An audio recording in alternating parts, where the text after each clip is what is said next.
WBZ has obtained city inspection reports for Gabriel House, the Fall River assisted living facility where 9 people died in a fire Sunday night. Tonight, families of the victims and survivors want to know how and why this tragedy happened. Thanks for being with us. I'm Lisa Hughes. And I'm Courtney Cole. And tonight it's getting clear that getting those answers is going to take some time. But we have team coverage of this big story tonight, beginning with WBZ's Louisa Moeller, who joins us live in Fall River with the very latest on the investigation. Courtney, Lisa, how do you begin to investigate one of the deadliest fires in state history? Well, the chief told us it started with witness interviews, and there were numerous. Then investigators entered the building, tried to find the cause and origin of the fire, and he made it clear it could be days or longer before the public gets any clear answers. Fire investigators walked around the Gabriel House, their search for answers taking them behind caution tape and to the now smoked out facility's upper floors. But even after another news conference with Fall River's fire chief, answers for the public remain scarce. I can't comment on that. That's part of the investigation. We went to City Hall looking for inspection reports. The city building department provided us with Gabriel House's certificates of inspection since the building became an assisted living facility in 1996.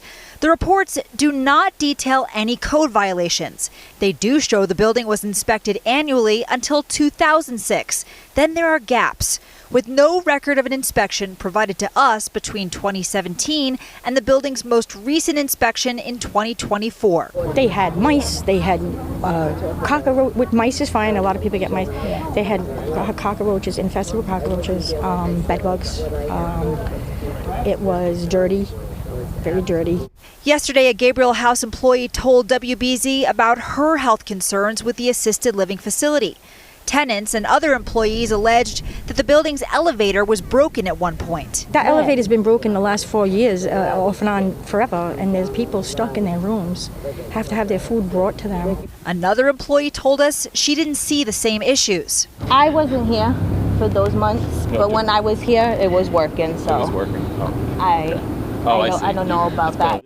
The chief did address allegations by the fire union that his department is understaffed and should have 4 firefighters per truck instead of 3. Absolutely. If you gave me 8 more firefighters on that scene, we're throwing more ladders. We're effecting more rescues more efficiently. That's a fact. I don't know if lives could have been saved or would have changed the incident at all. And the mayor responded too. This is just not the time for politics, which is what this is. Now, yesterday, the chief told us that the fire department should inspect a facility like this once every quarter. The city has yet to provide us with any fire inspection or health inspection reports. Live in Fall River, Louisa Moeller, WBZ News.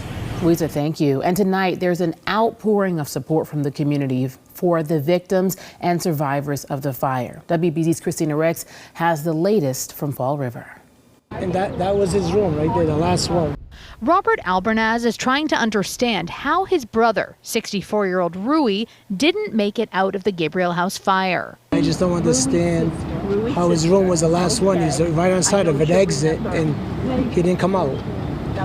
I still can't get over that. And a lot of things are going through my mind, and I just can't figure this out. Robert came to the scene Tuesday to witness the now boarded up former home of his brother.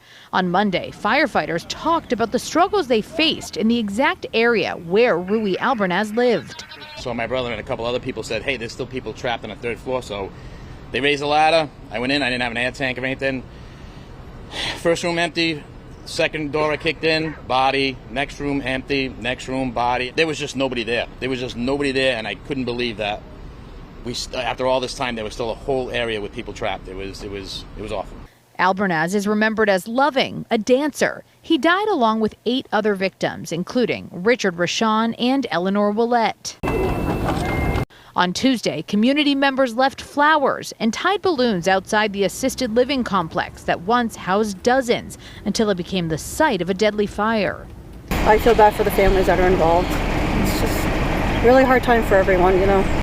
Some family members of survivors came back too, like Marie Corey, whose sister lived at Gabriel House for decades. We're all very grateful to God that she's still with us, because she could have been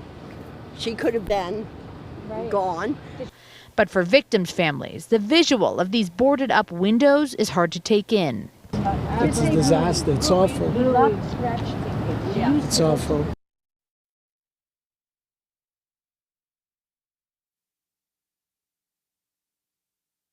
Who want those answers from this investigation as soon as possible. Now, coming up at 6 o'clock, we're learning more about these victims. You can hear some information from the son of another woman who died in this awful fire at 6 o'clock. Live in Fall River, Christina Rex, WBZ News. Christina, thank you. The I-Team has uncovered new details about Gabriel House and other assisted living facilities. Our chief investigator, Cheryl Fiandaca, has been digging into records and regulations and found there are no state requirements or ratios for staffing. And Cheryl, that's not all you discovered. That's right, Lisa. We uncovered more troubling news. The I-Team learned state inspectors have not set foot in Gabriel House in nearly 2 years. The last time they were there, October of 23. And at that time, the facility was ordered to correct violations. But no one ever went back to check.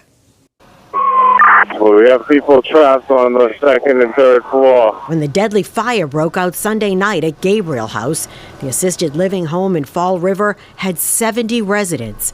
But how many staff members were working? This is probably the lowest staffing point of the week yet. And folks are in their beds, and that's when folks need the most assistance. How well trained and capable were the staff that were on duty? Assisted living homes are allowed to come up with their own plans for staffing. The state only requires it be reasonable to address the needs of residents. In Gabriel's case, the last time the state inspected the property was in October of 2023. At that time, inspectors found violations related to staffing and emergency preparedness. The facility submitted a corrective action plan and was allowed to operate until 2025 without any additional inspection. This place was horrible. Debbie Johnson works at Gabriel House as a nursing assistant and said the home was dirty and poorly staffed. This was a show and a half, and everybody else you talk to is going to sugarcoat this.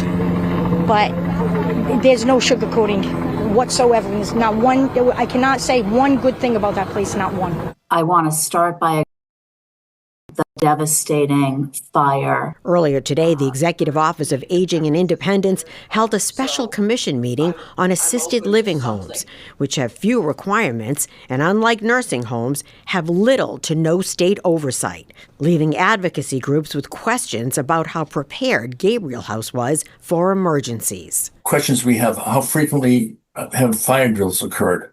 Evacuation drills?